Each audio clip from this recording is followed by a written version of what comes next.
Hello student, welcome back. तो चलिए आइए, आज हम बात करने वाले हैं आपके सबसे ज़्यादा पूछे गए सवालों के बारे में। अक्सर बच्चे जो हैं नर्वस हो रहे हैं कि सर एग्ज़ाम जो है वो किस तरह से देना है, क्या एग्ज़ाम में आएगा, हम कैसे इसे लिखेंगे, लिखने का तरीका क्या होना चाहिए। ऐसी कई सारी बातें हमारे दिमाग में आती हैं पेपर करने से पहले। तो आज हम बारीकी से बात करने वाले हैं हर चीज़ के बारे में और आपको बताएंगे भी कि आपको कॉपी जो है वो किस तरह से भरनी है, उसके अंदर कौन सी चीज़ आपको पहले करनी है और कॉपी को किस तरह से डेकोरेट करना है कि जो एग्जामिनर को जो है वो कॉपी चेक करने वाले को वो जो कॉपी है आपकी अट्रैक्ट करे। क्योंकि जितना ज़्यादा आपका प्रेजेंटेशन अच्छा होगा कॉपी का, आपको उतना ही अच्छा उसके ऊपर मार्क्स मिलने वाले हैं। तो सबसे पहली चीज़ जो आपको ध्यान देनी है वो ये कि आप जब भी पेपर सॉल्व करेंगे तो सबसे पहले आपको क्या करना है, कॉपी में सबसे पहली चीज़ जो आप लिखेंगे वो लिखेंगे आप अपने ऑब्जेक्टिव्स, वो जो हम सब लोग करते हैं। लेकिन कॉपी में क्या रहता है, बोर्ड एग्जाम्स की कॉपी जो कुछ इस तरह से रहता है, यहाँ पे एक साइड से एक मार्जिन देते हैं कॉपी के अंदर, पहले से ही जो है एमपी बोर्ड मार्जिन देके चलता है। लेकिन आपको क्या करना है, एक छोटा सा मार्जिन साइड से भी आपको देना है। इससे क्या होगा कि आपके कॉपी का स्पेस जो है थोड़ा सा कम होगा। और अक्सर आप देखना जितने भी बोर्ड एग्जाम्स में जितने भी टॉपर हैं उन सबकी कॉपी जो है सिमिलरली इसी तरह से बनी होती है। इसमें क्या रहता है कि जैसे ही आप यहाँ से थोड़ा मार्जिन देते हैं आपके पास एक छोटा सा स्पेस मिल जाता है। अब आपको क्या करना है, जब आप ऑब्जेक्टिव सॉल्व करेंगे तो आपको यहाँ पे अपना क्वेश्चन डालना है, क्वेश्चन नंबर 1, उसे अंडरलाइन करना है, कर दिया हमने। इसके बाद अगला स्टेप क्या होने वाला है, अगला स्टेप ये है कि आपको जैसे मान लीजिए कि पहला ऑब्जेक्टिव जो भी था आपका ये आपने यहाँ लिखा, इसके बाद आपको एक लाइन का गैप करना है, उसके बाद सेकंड ऑब्जेक्टिव आपको यहाँ लिखना है, इसी तरह से थर्ड, फोर्थ। जब आपके सारे कंप्लीट हो जाएंगे आपको चिंता बिल्कुल नहीं करनी कि आपका पेज कितना ज़्यादा भर रहा है, क्या हो रहा है। आपको लाइन छोड़कर ही सारे ऑब्जेक्टिव लिखने हैं। ऐसा क्यों?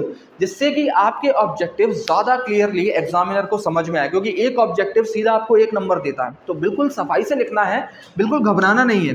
लास्ट में जब आपका आंसर खत्म होता है तो एक लास्ट में आपको एक लाइन खींच के इस तरह से स्टार या जो भी आप चीज़ें कर सकते हैं, इस तरह से आप अपनी कॉपी को थोड़ा सा अच्छे से डेकोरेट कर सकते हैं। या चाहो तो आप उसे बॉक्स में बंद कर सकते हैं, एक लाइन खींच सकते हैं इस तरह से।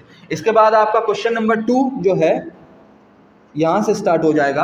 आप अगले क्वेश्चन को यहाँ से सॉल्व कर सकते हैं। अब आपके ऑब्जेक्टिव्स में जैसे मान लीजिए ये आपने चूज द करेक्ट ऑप्शन किए, इसके बाद आपके मैचिंग्स आ जाएंगे या इसके बाद आपके ट्रू फॉल्स हो जाएंगे। तो ये इस तरह से आपको इसका पैटर्न रखना है, बिल्कुल भी आपको घबराना नहीं है, अच्छे से सॉल्व करना है। जब ये सारी चीज़ें सॉल्व हो जाए उसके बाद आपको उन क्वेश्चंस को ध्यान देना है जो आपको 100% श्योर है कि मुझे आ रहे हैं। बिल्कुल, अगर आप ऐसा कोई सवाल लेते हैं जो आपको खुद उसमें कन्फ्यूजन है कि मुझे तो ये आ ही नहीं रहा, तो हो सकता है कि आपको थोड़ी बहुत प्रॉब्लम फेस करनी पड़े। क्योंकि ऐसा अक्सर होता है कि अगर आपको कोई चीज़ नहीं आती तो आप थोड़ी सी उसके अंदर काट छाट कर देते हैं, जिसकी वजह से कॉपी जो होती है, जो उसका जो इम्प्रेशन होता है वो ख़राब हो जाता है। अगर आप थोड़ा सा भी कॉपी के ऊपर इस तरह से इस तरह से इस तरह से करेंगे तो उसका इम्प्रेशन जो है बहुत ज़्यादा ख़राब होगा, जिसकी वजह से आपको शायद जो मार्क्स मिल सकते थे वो ना मिल पाए। तो ऐसा बिल्कुल नहीं करना है, पहले उन क्वेश्चंस को अटेम्प्ट करना है जो आपको बहुत अच्छे से आते हैं। ठीक है, अब इसके अंदर बहुत सारे क्वेश्चंस होंगे जिनमें डायग्राम्स भी हो सकते हैं, जिनमें आपके न्यूमेरिकल्स भी हो सकते हैं। साइंस के अंदर ऐसे काफ़ी सारे क्वेश्चंस होंगे जो आपको मिलेंगे, इजी होंगे, आप उन्हें आसानी से करिए। अब लास्ट में आपको कौन सा पोर्शन रखना है, लास्ट में वो पोर्शन रखना है जो आपको नहीं आ रहा है। मतलब अब ऐसे कुछ क्वेश्चंस होते हैं जो 100% हमारे दिमाग में नहीं है। मान लीजिए कि वो 80% हमको आ रहा है, 70% आ रहा है, तो ऐसे क्वेश्चंस को करिए लास्ट में। जिससे क्या होगा, अगर वो थोड़े बहुत आपके थोड़े बहुत गलत भी होते हैं या कहीं ना कहीं थोड़ा बहुत अगर उनमें कोई एरर भी होता है, तो शायद आपकी कॉपी के स्टार्टिंग की फ्लो में वो भी चेक हो जाए। मतलब मैं ये नहीं कह रहा कि वो 100% चेक ही होगा करेक्ट, लेकिन ऐसा अक्सर होता है कि आपकी जो शुरुआती कॉपी होती है उससे एग्जामिनर के माइंड में आपकी एक इमेज बनती है कि आप किस तरह के स्टूडेंट हैं।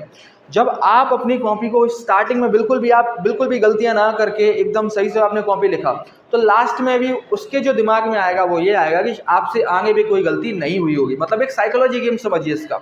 इसमें नॉर्मल क्या रहता है कि आपने शुरू से कोई गलती नहीं की तो लास्ट में आप गलती करेंगे, इसके चांसेस कम हो जाते हैं उसके दिमाग के अंदर।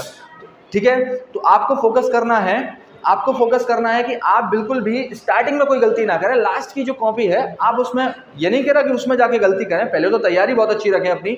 लेकिन अगर फिर भी नर्वसनेस है या किसी वजह से आपको कोई चीज़ नहीं आ रही है, डाउट में है कि नहीं मैं ये लिख पाऊंगा या नहीं लिख पाऊंगा, तो उसे आप लास्ट में अपना प्लेस देंगे। और सबसे इंपॉर्टेंट चीज़, आपको एग्ज़ाम के अंदर कुछ भी ऐसा, कोई भी क्वेश्चन ऐसा नहीं है जो छोड़ के आना।